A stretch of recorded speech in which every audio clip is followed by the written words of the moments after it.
सबसे बड़ा सवाल आपके मन में होगा कि रुपया आज बहुत बुरे लेवल पर महोदय गया है।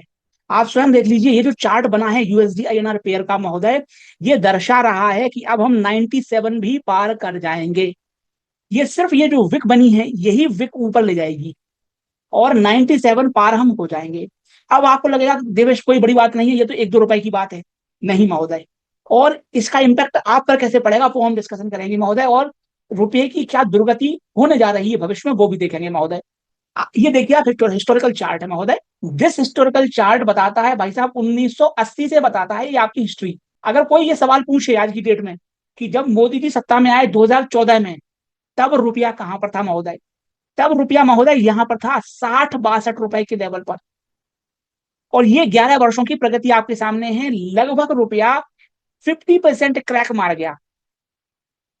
ये सुल्तान हिंद की सबसे बड़ी उपलब्धि है।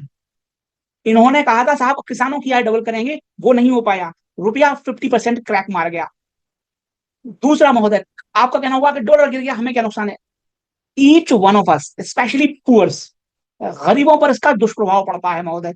50% महोदय आज की डेट में 100 बड़े प्यार से पूरा होगा। देखिए 97 पार होने में देरी लगेगी, 100 अपने आप पार हो जाएगा।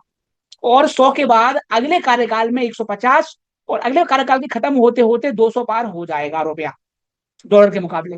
अब आपका सवाल होना चाहिए कि ये तो लॉन्ग टर्म सेकुलर ट्रेंड है महोदय, आपको देश से प्यार है, आपका मैं सम्मान करता हूं व्यू पॉइंट का, लेकिन हुजूर ये चार्ट भी तो देख लो। Only one thing which has kept growing across last 40 years, एक ही चीज बढ़ी है इस दुनिया में, एक ही चीज बढ़ी है, वो है डॉलर। और रुपया लगातार डिवेल्यू होता चला गया, गिरता चला गया, आपके सामने है। It's not my data, your truth my truth, your analysis my analysis, तुम बेवकूफ बोल लो, चार्ट आपके सामने है। तो यही कारण है महोदय कि रुपया आज 100 की दहलीज पर खड़ा है। जल्दी ही 200 पार होगा। कम से कम आप यूएस में इन्वेस्ट करना शुरू कीजिए। मैं कहता हूं अगर यूएस में आपका जीरो, कुछ ना बने, पैसा कुछ ना बने, तो भी आप करीबन 5% सालाना प्रॉफिट कमाते हो यूएस में, just by investing in US, just by having dollar denominated assets. Just आप यूएसए का कोई भी शेयर लेके पटक के रख लो, 5% तो आपका गेन इसलिए है क्योंकि 5% रुपया टूट जाएगा डॉलर के मुकाबले, अपने आप टूटेगा वो, और वो आपके सामने है।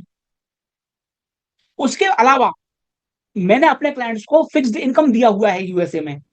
अगर फिक्स्ड इनकम 10% दे रहा है यूएस में, आपका 15% रिटर्न आ रहा है महोदय। Fixed income 10% plus 5% currency devaluation, 15%। ये बेस केस है, उसके ऊपर आप मैग्नीफाई कर लीजिए।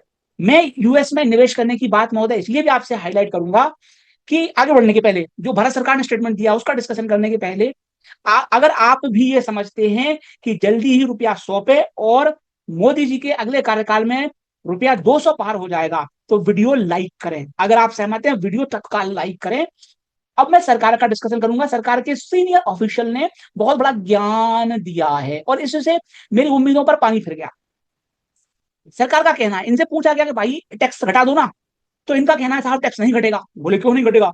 बोला हमने भारत की सॉवरेन रेटिंग बढ़ा दी। अरे भैया सॉवरेन रेटिंग का अचार डालोगे, यहां रुपये की नाक कट गई। इसलिए मैं कहता हूं कि यहां कुएं में भांग मिली हुई है।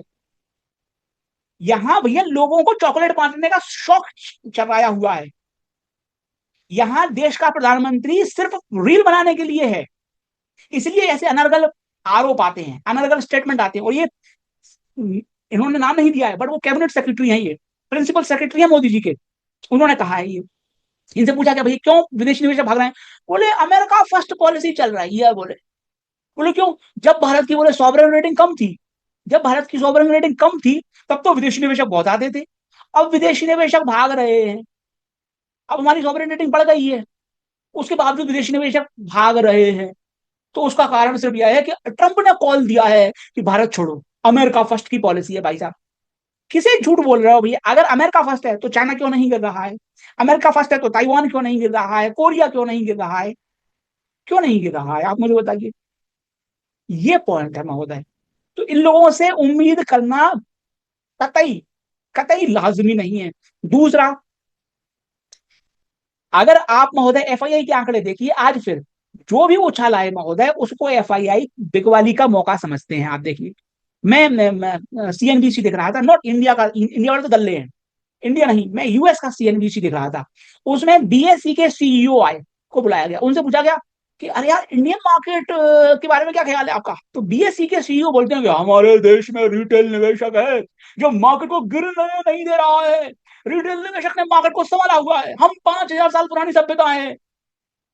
तो मेरा हम्बल सबमिशन है इन लोगों से कि भैया उसको ही तो तुम लूट रहे हो एलटीसीटी से, एसटीटी से, कम से कम उसका तो भला कर दो, काट दो टैक्सेशन, ये अपने आप सुधर सुधर जाएगा। ये बाई प्रोडक्ट है। अगर एफआईआई भाग रहे हैं then you are harming the same retail investor जिसका आप दम्भ कर रहे हो। ये बात महोदय इनकी समझ के बाहर है, समझ के बाहर है, इनके भेजे हिले हुए हैं।